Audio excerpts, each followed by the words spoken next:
bersyukur dan kami berterima kasih Tuhan, karena Engkau sungguh baik dalam kehidupan kami.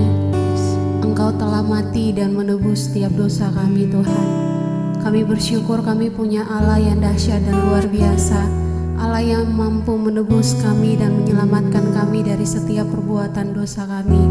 Dan terima kasih Tuhan, di hari ini kami kembali diingatkan Tuhan bahwa sungguh besar pengorbanan-Mu di dalam kehidupan kami. Ajari kami Tuhan untuk selalu mengingat pengorbanan-Mu, dan biarlah Tuhan kami mau terus hidup berpegang hanya kepada-Mu, sebab sungguh besar kasih-Mu di dalam hidup kami, dan kami menyerahkan ibadah kami hanya di dalam nama-Mu Yesus Kristus kami berdoa. Haleluya, amin.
selamatkanku.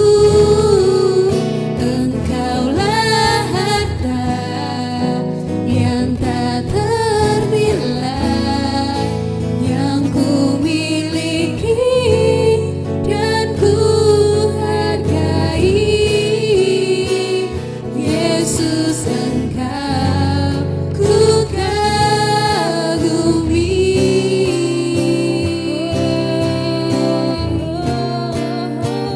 Karya terbesar dalam hidupku, pengorbananmu yang selamatkanku. Engkaulah harta yang tak ternilai, yang ku miliki dan ku hargai.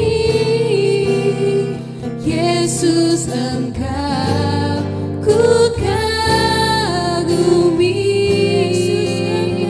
Yesus, Engkau ku kagumi. Yesus, Engkau ku kagumi. Terima kasih Tuhan. Kami bersyukur Tuhan atas pengorbanan-Mu Tuhan, atas kasih setia-Mu Tuhan. Dan hari ini Tuhan, kami mau mengingat semua kebaikan-Mu, semua pengorbanan-Mu dalam hidup kami Tuhan. Terima kasih Tuhan atas kasih setia-Mu Tuhan. Dan sebentar kami akan dibentuk oleh kebenaran firman-Mu Tuhan, bentuk hati kami Tuhan. Terima kasih Tuhan, kami serahkan seluruh doa ini hanya di dalam nama Tuhan Yesus Kristus. Haleluya. Amin.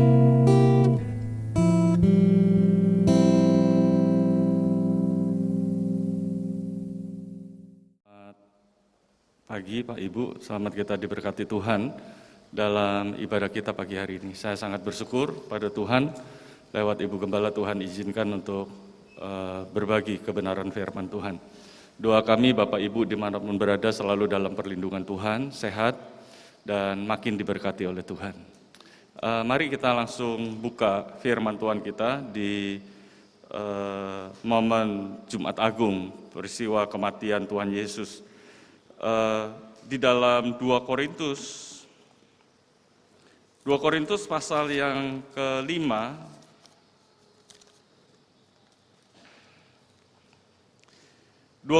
pasal 5, kita baca bersama-sama ayat 15. 2 Korintus pasal 5 ayat yang ke-15. Kita baca dalam nama Tuhan Yesus Kristus. 2, 3. Dan Kristus telah mati untuk semua orang, supaya mereka yang hidup tidak lagi hidup untuk dirinya sendiri, tetapi untuk Dia yang telah mati dan telah dibangkitkan untuk mereka. Ya, puji Tuhan, terima kasih buat kerjasamanya dan silakan duduk. Setelah Rasul Paulus menyelesaikan surat yang pertama kepada jemaat di Korintus, maka muncul kerusuhan yang besar di Efesus. Nah, kerusuhan itu membuat Paulus akhirnya meninggalkan kota itu dan pergi menuju Yerusalem. Nah, di tengah perjalanan itu disinyalir, Paulus menulis surat yang kedua kepada jemaat di Korintus. Nah, dalam suratnya yang kedua, Paulus kembali menekankan kepada jemaat bahwa Kristus yang mereka sembah, Kristus yang mereka ikuti, itu adalah Kristus yang telah mati dan bangkit untuk menebus dosa mereka. Di awal, dalam surat yang pertama, kalau saudara lihat di dalam 1 Korintus pasal 15, 1 Korintus pasal 15 ayat yang ketiga, sebab yang sangat penting telah kusampaikan kepadamu, yaitu apa yang telah kuterima sendiri, bahwa Kristus telah mati karena dosa-dosa kita, sesuai dengan kitab suci, bahwa Ia telah dikuburkan dan bahwa Ia telah dibangkitkan pada hari yang ketiga sesuai dengan kitab suci. Jadi di ayat 3 dia katakan bahwa ini sangat penting dan ini diterima langsung oleh Rasul Paulus. Diterima apanya? Bahwa Kristus telah mati karena dosa-dosa kita. Nah, dalam surat yang kedua, Paulus coba menekankan kembali tentang kematian Kristus. Kita sering mendengar berita tentang kematian Tuhan. Ya, mungkin puluhan kali atau ratusan kali kita mendengar berita ini. Tetapi mari saudara yang dikasih Tuhan, meskipun kita sering mendengar, bukan berarti kita boleh mengesampingkan berita tentang kematian Tuhan Yesus. Biarlah berita kematian Tuhan Yesus pagi hari ini yang disampaikan kembali boleh makin membuat kita memahami, makin membuat kita menghayati dan makin mengenal apa yang sudah Tuhan kerjakan dalam kehidupan kita semua. Nah, saudara, di tengah pandangan dunia di luar sana yang tidak percaya akan kematian Yesus. Saudara, Al-Quran dia mencatat dalam suratnya Aninisa, ya saya kutip Om Iskak jago di sini. Di dalam pasal 4, 157 sampai 158 mengatakan seperti ini, sesungguhnya kami telah membunuh Al-Masih, Isa putra Maryam, utusan Allah, padahal mereka tidak membunuhnya. Padahal mereka tidak membunuhnya dan tidak menyalibkannya. Mereka menggantikan dengan orang yang mirip dengan dia. Itu bunyinya. Meskipun ayat itu multitafsir, di kalangan mereka sendiri mereka masih perdebatkan itu. Tetapi jelas dari ayat itu meragukan kematian Yesus. Bukan hanya dari orang luar saja, bahkan dari teolog-teolog yang alirannya liberal, mereka juga tidak percaya bahwa Yesus mati. Tetapi saudara yang dikasih Tuhan, meskipun begitu banyak sejarawan-sejarawan, baik dari kalangan Kristen maupun non-Kristen, mereka juga meyakini bahwa Kristus sudah mati. Sejarawan yang terkenal yaitu Ignatius, dia muridnya dari Rasul Yohanes, ya, uskup di Antioquia.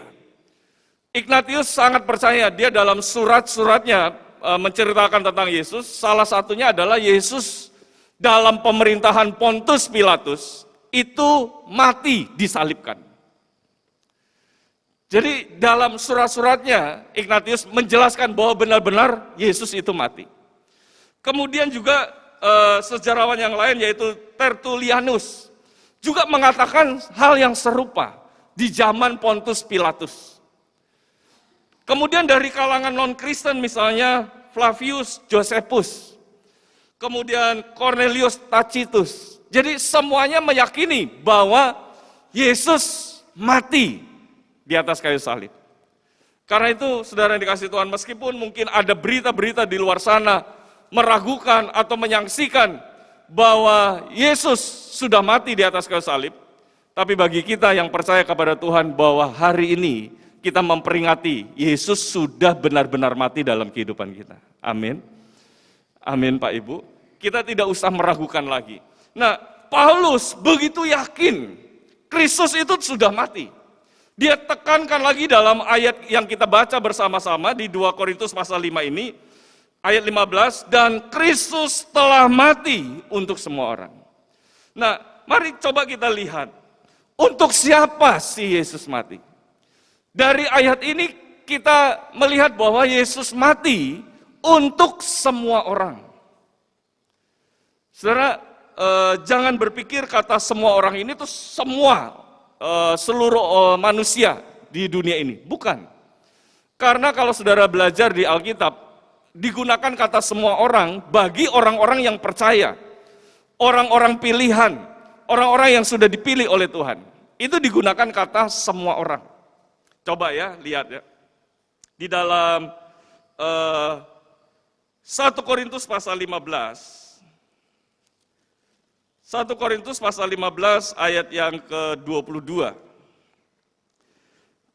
Karena sama seperti semua orang mati dalam persekutuan dengan Adam, demikian pula semua orang akan dihidupkan kembali dalam persekutuan dengan Kristus. Digunakan kata semua orang, dan semua orang ini bukan seluruh isi dunia, bukan, tetapi semua orang ini adalah orang-orang yang mengalami persekutuan dengan Kristus. Artinya orang-orang yang percaya. Nah, coba lihat lagi dalam Kisah Para Rasul pasal 2. Kisah Para Rasul pasal 2 ayat yang ke-17. Akan terjadi pada hari-hari terakhir, demikianlah firman Allah, bahwa aku akan mencurahkan rohku ke atas semua manusia. Maka anak-anakmu laki-laki dan perempuan akan bernubuat, dan teruna-terunamu akan mendapat penglihatan-penglihatan, dan orang-orangmu yang tua akan mendapat mimpi. Jadi semua manusia yang apa? Yang mengalami Roh Kudus di dalam hidupnya. Jadi bukan semua orang di dalam dunia ini, saudara. Tetapi semua orang yang dipilih, semua orang yang percaya kepada Tuhan. Nah, kalau memang kematian Kristus untuk semua orang, tujuannya apa sih? Tujuannya apa? Paulus kembali lagi menekankan kepada jemaat yang ada di Korintus bahwa Kristus itu sudah mati. Pasti ada tujuannya. Nah, kembali ke tadi ayat mas kita di 2 Korintus pasal yang ke-5, ayat 15, tujuannya apa? Dikatakan gini, sebab itu dan Kristus telah mati untuk semua orang, supaya mereka yang hidup, tidak lagi hidup untuk dirinya sendiri, tetapi untuk Dia yang telah mati dan telah dibangkitkan untuk mereka. Tujuan Kristus mati, Paulus menjelaskan kepada jemaat di Korintus, ada 2 tujuan di sini. Yang pertama, supaya kita mempunyai hidup. Amin. Supaya kita mempunyai hidup. Hidup yang dimaksud di sini bukan hidup secara jasmani, bukan hidup secara fisik, tetapi rohani kita hidup. Kenapa Yesus mati? Tujuannya apa? Supaya iman kita hidup. Paulus pernah berkata, kalau Kristus tidak mati dan tidak dibangkitkan, sia-sialah kepercayaan kami. Sia-sia kami melayani Tuhan. Paulus seolah-olah berkata seperti itu.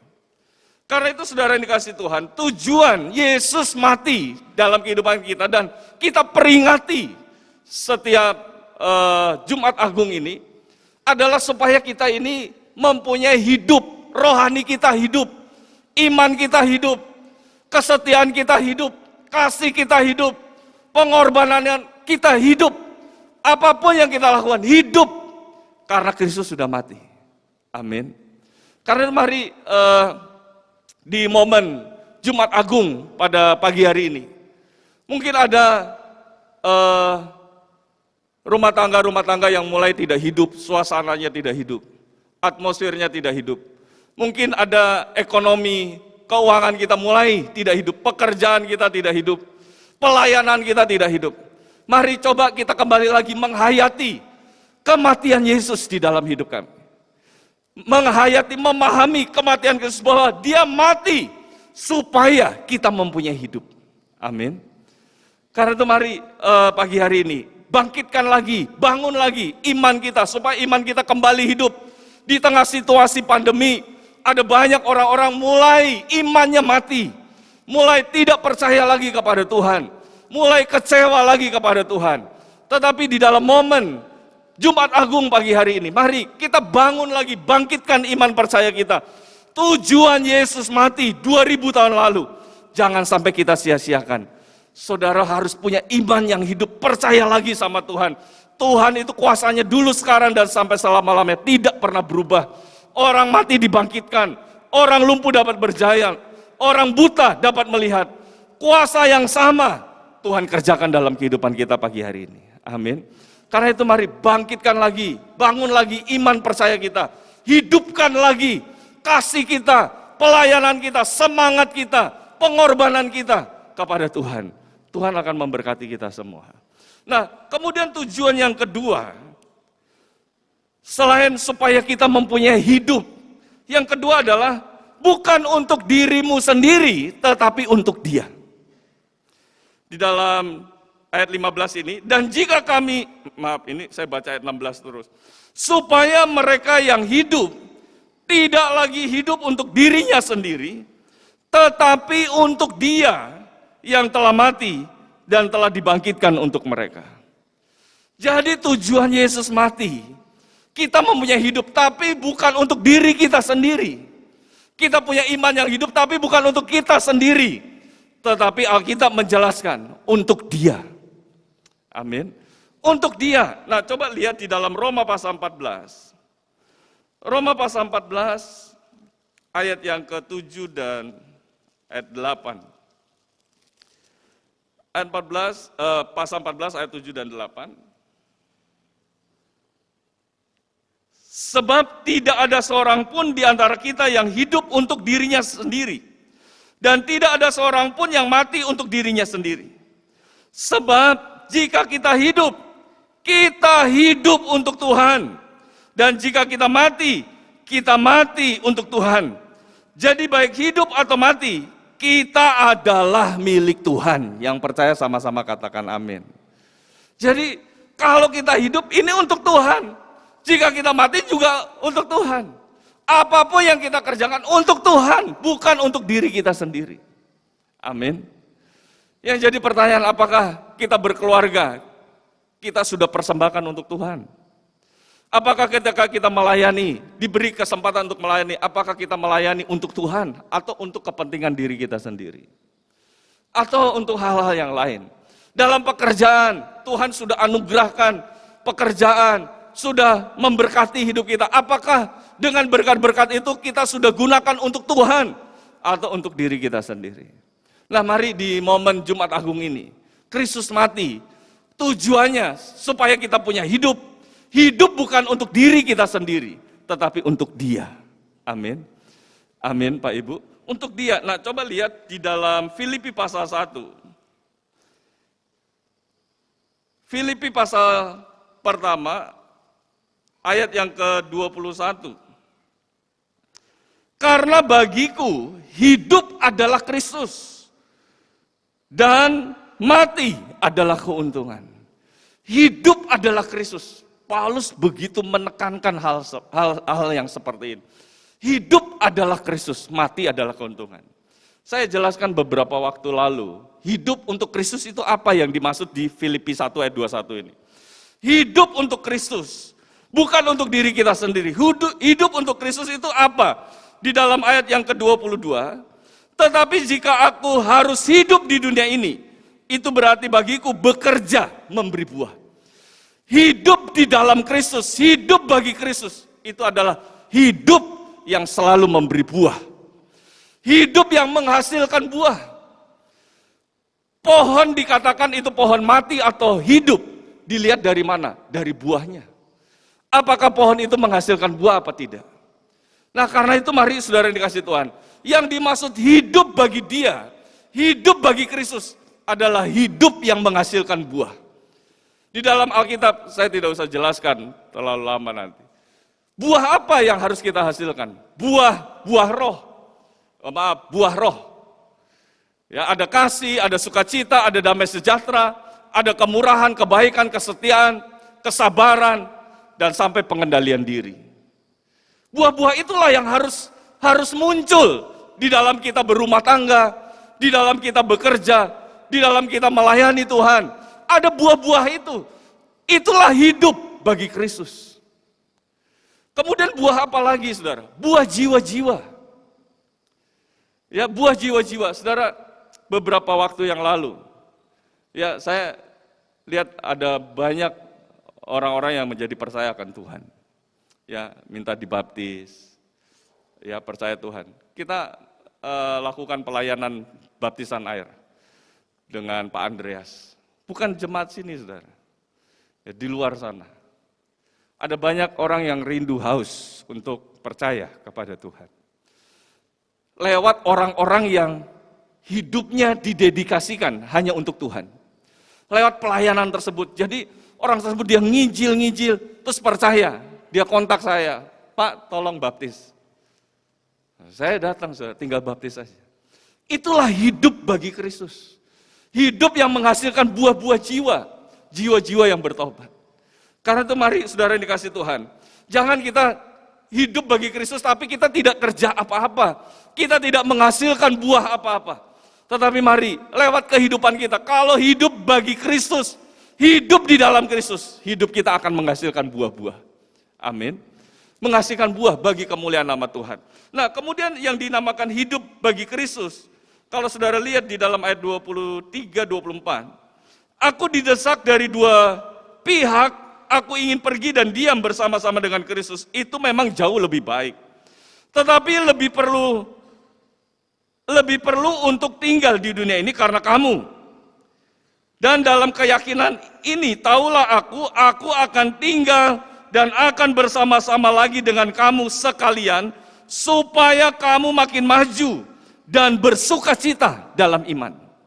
Hidup di dalam Kristus, hidup bagi Kristus adalah hidup yang ingin supaya orang maju di dalam iman. Hidup yang jadi berkat bagi orang lain. Amin. Amin Pak Ibu. Itulah hidup bagi Kristus. Dan terakhir, hidup bagi Kristus itu apa? Di dalam ayat 27 Filipi 1. Hanya hendaklah hidupmu berpadanan dengan Injil Kristus. Supaya apabila aku datang, aku melihat. Dan apabila aku tidak datang, aku mendengar. Bahwa kamu teguh berdiri dalam satu roh. Dan sehati sejiwa berjuang untuk iman yang timbul dari berita Injil. Hidup bagi Kristus adalah hidup yang selalu berpadanan dengan Injil Kristus. Karena itu mari di momen Jumat Agung pagi hari ini, mari kita percaya Yesus sudah mati 2000 tahun yang lalu. Tapi jangan sampai sia-siakan kematian Yesus dalam hidup kita. Amin. Caranya bagaimana? Caranya hidupkan kembali semangat kita. Hidupkan kembali iman kita, kasih kita. Untuk kita kerjakan semuanya bagi kemuliaan nama Tuhan. Hasilkan buah bagi kemuliaan nama Tuhan. Jadi berkat bagi orang lain, bagi kemuliaan nama Tuhan. Dan hiduplah selalu berpadanan dengan Injil Kristus. Tuhan memberkati kita semua. Selamat hari Jumat Agung. Kembali Tuhan di akhir ibadah kami pagi hari ini. Kami datang kepadamu, kami bersyukur dan berterima kasih kepadamu. Kalau kami umatmu memperingati Jumat Agung, di mana Tuhan rela mati untuk menyelamatkan kepada kami. Dan kami orang-orang yang sudah diselamatkan, biarlah kami hidup bukan untuk diri kami sendiri saja, tetapi untuk Engkau yang telah mati buat kami, yang sudah menyelamatkan kepada kami. Hamba-hambamu yang sudah melayani dalam ibadah pagi hari ini, Tuhan berkati mereka semua dengan berkat-berkat-Mu. Sukacitamu melimpah atas hidup mereka. Berkati negara dan bangsa kami. Berkati rumah tangga anak-anak-Mu dengan damai sejahtera. Segala usaha yang diusahakan oleh umat-Mu, Engkau bubuhi berkat ke atasnya. Kesempatan ini kami berdoa buat saudara-saudara kami yang sakit. Kami bawa Ibu Lip Rajiarjo. Kami berdoa buat Bapak Samgar Jupani. Kami berdoa buat Ibu Eri Mardianto. Tuhan, Engkau jamah mereka, Engkau sembuhkan mereka ya Tuhan, dengan mujizat-Mu. Hantar sebentar kami pulang. Tutup bungkus kami semua dengan kuasa-Mu. Bersamalah dengan kami. Angkat kedua belah tangan saudara dan terimalah berkat Tuhan. Tuhan memberkati engkau dan melindungi engkau. Tuhan menyinari engkau dengan wajahnya dan memberi engkau kasih karunia yang berlimpah-limpah. Tuhan menghadapkan wajahnya kepadamu dan memberi engkau damai sejahtera, seperti gelombang-gelombang laut yang tidak pernah berhenti, seperti air sungai yang tetap mengalir menjadi bahagian hidupmu. Dan sekarang saudara-saudaraku, marilah kita pulang dengan damai sejahtera, sukacita, perlindungan yang dikerjakan oleh Allah Bapa di dalam persekutuan anaknya yang tunggal Yesus Kristus dan Roh Kudus menyertai kepada kita semua mulai hari ini sampai Yesus datang kembali. Terima kasih Tuhan buat berkat-Mu. Kami terima di dalam nama Tuhan Yesus Kristus.